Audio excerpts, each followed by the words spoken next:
All right, fourth graders, today we're going to learn to use a dictionary.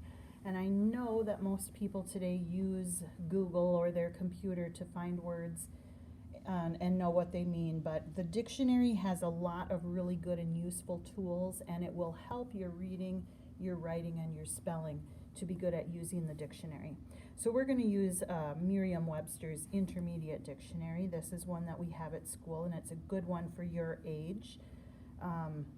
And we're just going to look through and see what all a dictionary can have. So you'll notice that sometimes there will be little pictures, little graphics.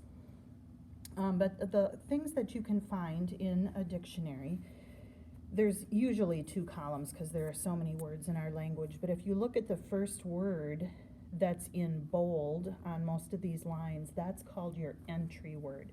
That is the word that you're looking up to either find a definition or word usage or something like that. So your entry words are almost always in bold. Then the dictionary also will separate them into syllables for you, usually with a dot in between.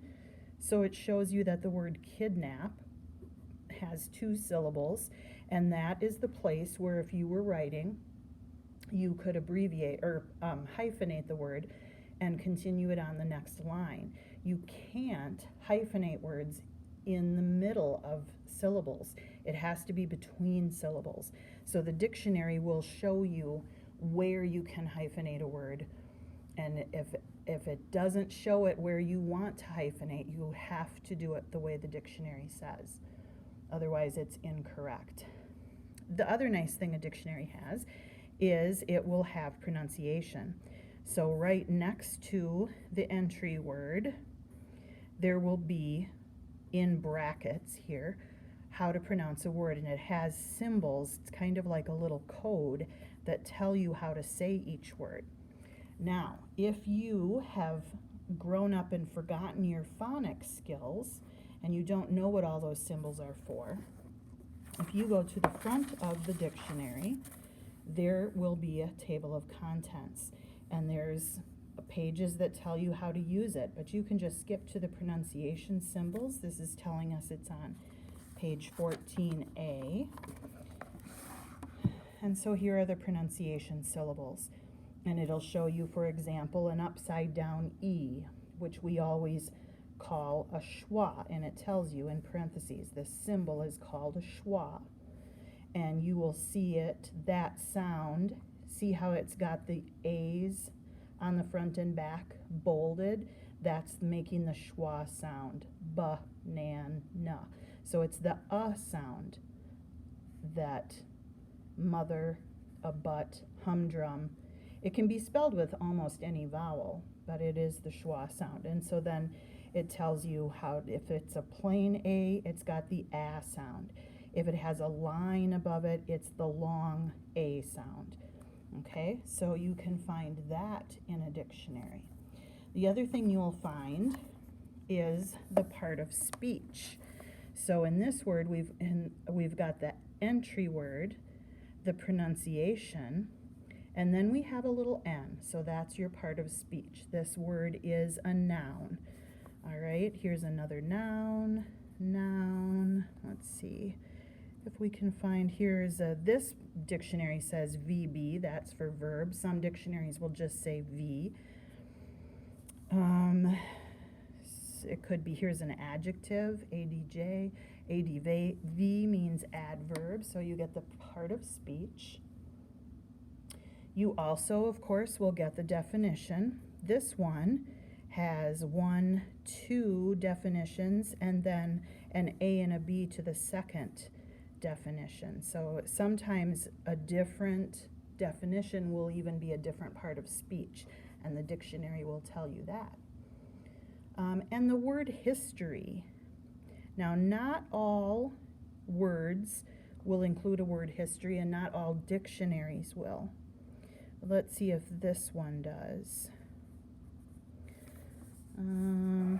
Here, on the word easel, we've got a word history. An easel is a frame for holding up such things as an artist's painting or chalkboard, and then it tells you that in the 17th century, The Dutch had become famous throughout Europe for their use of the painting using the word easel. And then it'll tell you that this word comes from the Latin, and you can find out parts or where sometimes, you know, we've talked about how the English language combines word roots from different languages. So that helps you to know word meanings if you know those word parts. All right, so today your job is to have some practice using the dictionary. One thing I didn't talk about is that up on the corners, the outside corners of your dictionary pages, you will have guide words. Okay, so you'll see there's 2 guide words on this page, earth science and ebony. That shows you that the very first word on the page is earth science. The very last word is ebony. And that helps you because words in the dictionary are always written in alphabetical order. So if I'm looking for a word that starts with EC, I don't have to go through every single E word. I can just go up here. Well, this word ends with an EB, so I have to go farther. This page starts with ED, so it has to be back on this page, right? And then we've got eccentric to ED. All right, so what you are going to do today is you're going to use a dictionary for some of these words. So I'm going to choose, the first word is dozen. So the first column of my page is where you write the entry word, and the entry word is the word I'm looking up. So I'm going to write dozen, and then I'm going to find dozen in the dictionary. I'm going to use my guide words. I'm still in the C's, so I want to go to the D's. Okay, now this word is DI, I want DO, so I can flip through these pretty fast. Now this is DOW, DOZ of course is beyond that, so dozen must be on this page. All right, so as I'm looking, here's dozen. So now my second column asks for the guide words. The guide words for the page that has dozen are downstage and drag racer. So I'm going to write those on here.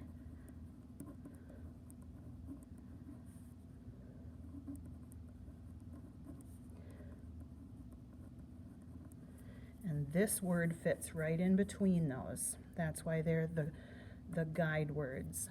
The part of speech, if I go back to dozen, I see there's an N here, which means that it is a noun. And then it asks me for a definition. I'm just going to pick the first definition, a group of 12.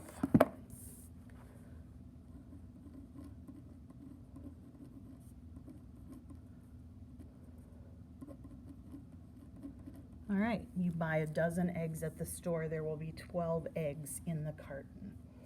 All right, so then if you took another word like Rome, Rome would be your entry word. You would use the guide words to go to the R's. R comes before S. Now, this is rival and robotic. Well, Rome is R-O-A, so it's got to come before R-O-B. So Rome, I find right here. So again, my guide word is Rome. My guide words are rival and robotic. My part of speech is a verb, and my definition is to go from place to place without a plan.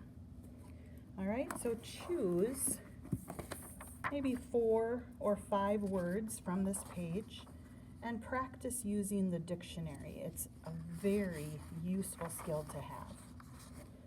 Have fun.